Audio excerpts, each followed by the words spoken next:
Hello दोस्तों। Are के lunch point में एक बार फिर से आपका बहुत बहुत स्वागत है। मेरा नाम है राहुल राज। बात आती है कि तीन स्तरीय न्यायिक तंत्र। तीन स्तरीय न्यायिक तंत्र, थ्री टायर्स जजियल मशीनरी। ठीक, तो ये क्या है? उपभोक्ता संरक्षण अधिनियम द्वारा उपभोक्ता की पीड़ा निवारण हेतु तीन स्तरीय न्यायिक तंत्र उपलब्ध कराया गया है। ठीक है, उपभोक्ता की जो भी पीड़ा है उसकी समस्या को समाधान करने के लिए, उसकी समस्या को हल करने के लिए तीन स्तरीय न्यायिक तंत्र उपलब्ध कराया गया है। ठीक है, पहला है जिला फोरम।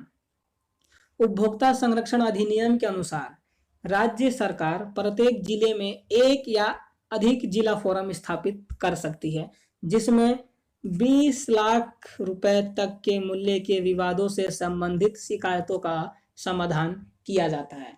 ठीक है, जो जिला फोरम है ये राज्य सरकार द्वारा स्थापित किया जाता है और एक राज्य में एक या एक से अधिक भी इसको स्थापित कर सकती है राज्य सरकार, जिसमें कि 20 लाख तक के शिकायतों का निवारण समाधान किया जाता है।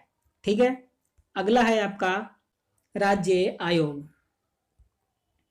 राज्य आयोग प्रत्येक राज्य में राज्य सरकार द्वारा स्थापित किया जाता है, जिसमें 20 लाख से 1 करोड़ तक के मूल्य के विवादों से संबंधित शिकायतों का समाधान किया जाता है।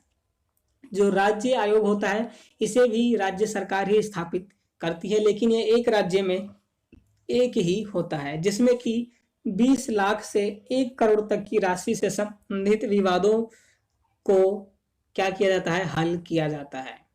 ठीक है, अगला है राष्ट्रीय आयोग। राष्ट्रीय आयोग की स्थापना केंद्रीय सरकार द्वारा की जाती है। ठीक है, जो राष्ट्रीय आयोग होता है इसकी स्थापना केंद्रीय सरकार करती है, जिसमें कि 1 करोड़ से अधिक मूल्य के विवाद से संबंधित शिकायतों का समाधान किया जाता है। अगर आपकी समस्या है जो 1 करोड़ से अधिक की है तो आप राष्ट्रीय आयोग में जा सकते हैं।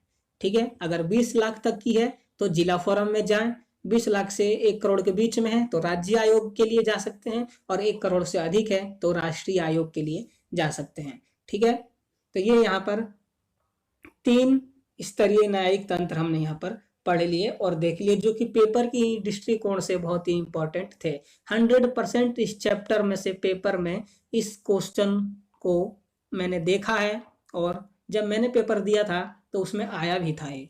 ठीक है, तो मैं आपसे आशा करता हूँ कि आप इसको याद कर लेंगे और भूलेंगे नहीं। ठीक है, तो अब देख लेते हैं हम कि एनजीओस, जो एनजीओ हैं, उपभोक्ता संगठन तथा गैर सरकारी संगठन, इनकी भूमिका क्या है, एनजीओस की भूमिका है।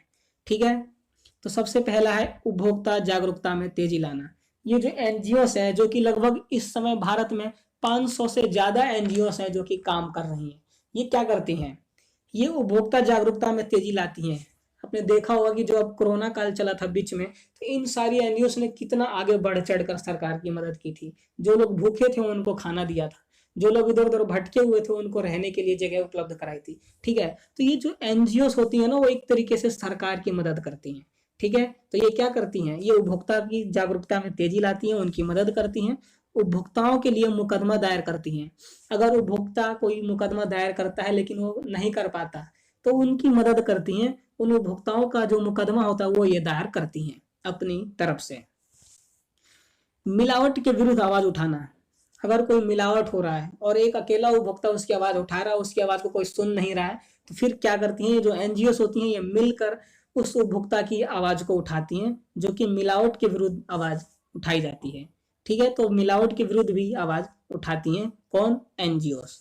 सरकार की सहायता करना, ये तो सरकार की सहायता कर ही रही है। ठीक है, अगर उपभोक्ता का जागरूकता में तेजी ला रही है तो एक सरकार का काम ही कर रही है। मिलावट के विरुद्ध आवाज उठाने में मदद कर रही है उपभोक्ताओं की, तो ये भी एक तरीके से सरकार की मदद ही हो रही है। तो ये जो एनजीओ है ना, वो जहां तक उनकी मानी जाए, मेरी मानी जाए, तो ये सरकार की ही मदद करती हैं। ठीक है, तो ये हमने एनजीओ के कुछ कार्य देख लिए। वैसे एनजीओ के और भी बहुत सारे कार्य हैं, जैसे कि शैक्षणिक संस्थाओं की सहायता करना।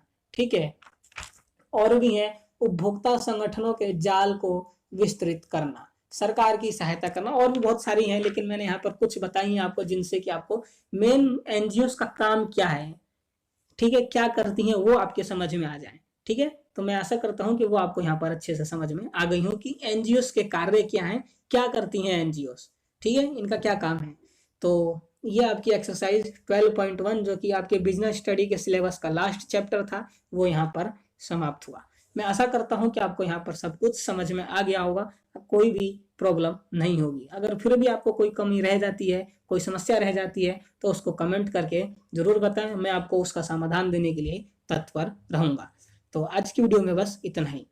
अगर आप हमारे चैनल से जुड़े रहना चाहते हैं तो हमारे चैनल को कर लें सब्सक्राइब और बेल आइकन को प्रेस कर लें, ताकि जब भी मैं वीडियोस को अपलोड किया करूं तो उसका नोटिफिकेशन आप तक पहुंच सके। और अब कमेंट करके बताएं कि आपको वीडियो कैसी लगी, अच्छी लगी, नहीं लगी, समझ में आई, नहीं आई, जो भी चीज़ है आपके मन में आती है उसको कमेंट करके ज़रूर बताएं। और अपने दोस्तों के साथ शेयर करना ना भूलें जो कि बिजनेस स्टडी को हिंदी में पढ़ना चाहते हैं। और अंत में एक लाइक बनता है अगर वीडियो आपको अच्छी लगी हो, समझ में आई हो तो आज के लिए बस इतना ही, ठीक है। फिर से मैं आपके आगे की वीडियोस में किसी दूसरे चैप्टर के साथ हाजिर होऊंगा, किसी दूसरे सब्जेक्ट के साथ, क्योंकि आपका बिजनेस स्टडी का सिलेबस तो यहीं पर समाप्त हो गया। तो मैं बहुत जल्दी आपके साथ एक अगली वीडियो में दोबारा से मिलूंगा, तब तक के लिए गुड बाय।